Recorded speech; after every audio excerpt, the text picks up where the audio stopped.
మనం ప్రతి గుడిలో చూసే శివలింగం వెనుక ఉన్న రహస్యమేంటో మీకు తెలుసా? ఒకసారి బ్రహ్మ విష్ణువు మధ్య ఎవరు గొప్ప అని వాదన జరిగింది. అప్పుడు అంతులేని ఒక కాంతి స్తంభం శివలింగం వారి మధ్యలో ఆవిర్భవించింది. అదే శివలింగం.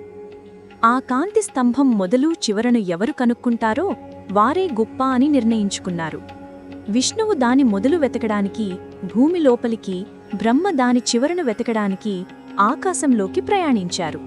కాని ఎంత ప్రయత్నించినా వారిద్దరూ ఆ కాంతి స్తంభం మొదలు చివరను కనుగొనలేకపోయారు. చివరికి తమ ఓటమిని అంగీకరించారు. విష్ణువు నిజాయితీగా ఓటమిని ఒప్పుకుంటే, బ్రహ్మ మాత్రం ఒక కేతకీ పువ్వు సహాయంతో అబద్ధం చెబుతాడు.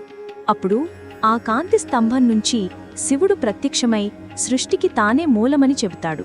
శివలింగం అనేది పరమశివుడి అనంతమైన, నిరాకారమైన శక్తికి ప్రతీక.